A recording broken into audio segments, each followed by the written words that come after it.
오늘 우리에게 주시는 하나님의 말씀은 열왕기상 20장 26절에서 34절까지 말씀입니다.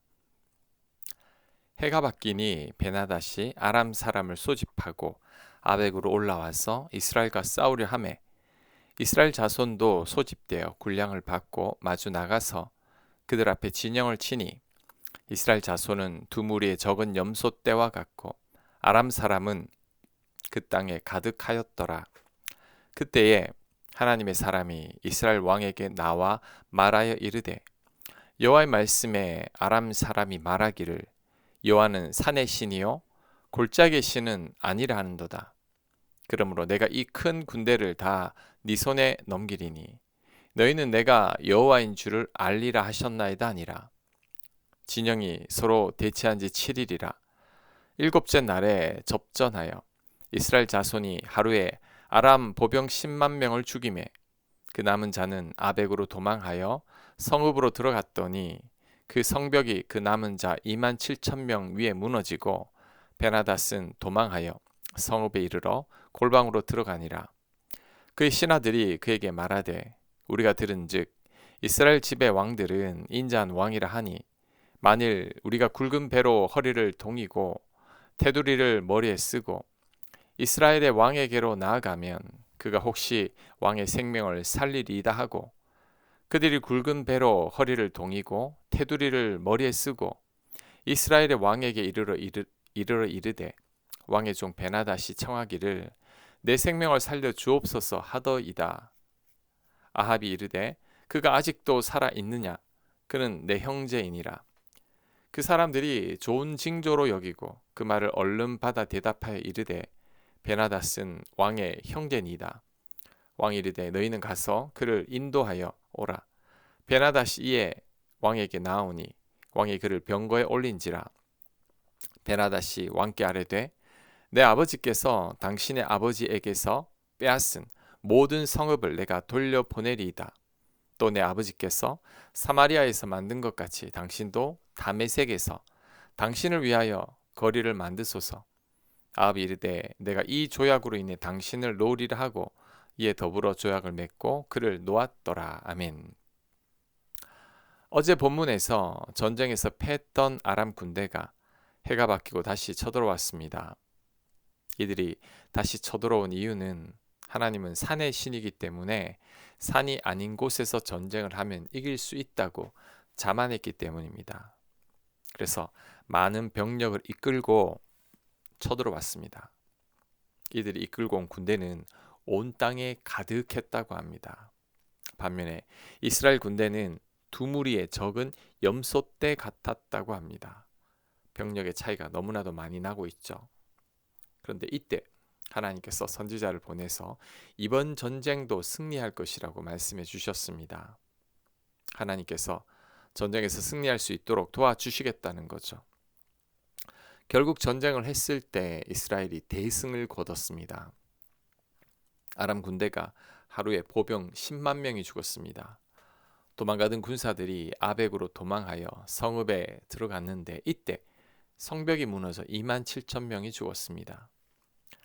두 무리 염소떼와 같은 병력으로 온 땅에 가득한 아람 군대를 물리친 것은 하나님의 능력이죠. 게다가 하루아침에 10만 명이 죽은 것이나 갑자기 성벽이 무너져서 2만 7천 명이 죽은 것은 하나님의 손길이 아니면 불가능한 것입니다. 하나님께서 기적을 베푸신 거죠. 이렇게 기적을 베푸신 것은 이스라엘 백성들에게 베푸신 하나님의 전적인 은혜입니다. 적은 병력으로 대군을 물리치게 한 것이죠. 또한 교만한 아람에 대한 심판의 의미도 있습니다. 하나님을 산의 신 정도로 여기던 아람 왕의 교만에 하나님께서 직접 심판의 매를 드신 거죠. 하나님께서 이스라엘을 통해서 아람 왕을 심판하신 것입니다. 그런데 안타까운 것은 숨었던 베나닷이 아합 왕에게 목숨을 구걸하자 아합 왕은 아람 왕을 살려줍니다. 심지어 그를 병거에 올려서 형제처럼 대우해 줍니다. 작년에 아합 왕을 조롱했던 아람 왕에게 관대함을 보여주고 조약까지 맺은 후에 아람 왕을 풀어줍니다. 그런데 이것이 바로 아합 왕의 큰 실책이었죠. 지금 아합 왕은 하나님의 영광을 가리고 있습니다. 하나님께서는 아합 왕을 통해서 아람 왕을 심판하려고 했습니다. 하지만 아합 왕이 그것을 막은 것입니다. 자신의 관대함으로 죽여야 할 아람 왕을 오히려 살려주고 있습니다. 아합 왕은 이 실책으로 인해 큰 책망을 받게 됩니다. 사울 왕도 그렇습니다. 하나님께서 사울 왕에게 아말렉을 진멸하라고 했을 때에는 심판의 의미가 있는 것입니다. 너무 잔인한 게 아니냐고 반문할 수도 있겠지만 이렇게 진멸하라고 하는 이유는 아말렉이 너무나 악했기 때문에 하나님께서 심판하시려는 거죠. 그런데 사울 왕은 그 명령에 순종하지 않습니다. 전리품들과 포로들을 많이 남기고 백성들에게 나눠줬습니다. 이 또한 하나님을 거역하는 거죠. 하나님의 심판을 거부하고 자신에게 유익한 대로 행동하는 것입니다. 아합 왕이나 사울 왕이나 같은 왕이죠. 자, 이 사건을 우리들의 삶에도 잘 적용해야 합니다. 내 행동이 아무리 옳은 것 같아도 하나님 말씀에 대치된다면 우리들은 멈춰야 합니다. 내 행동이 아합 왕처럼 관대하고 사울 왕처럼 합리적인 것처럼 보여도 하나님 말씀과 맞지 않으면 우리들은 행동해서는 안 됩니다.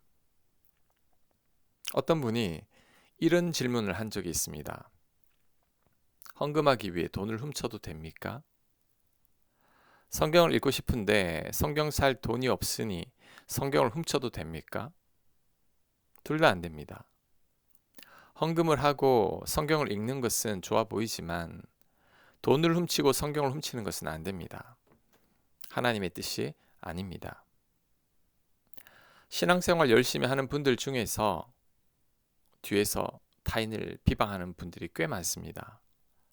그리고도 자신이 그런 줄을 모릅니다. 본인은 신앙생활을 열심히 하니까 자신만큼 하지 않는 자들에 대한 불만과 정죄하는 마음이 있습니다. 도덕적 기준이 높기에 옳고 그름에 대한 기준도 분명합니다. 그래서 바리새인처럼 늘 판단하고 지적하죠. 그런데 이들에게는 사랑이 없습니다.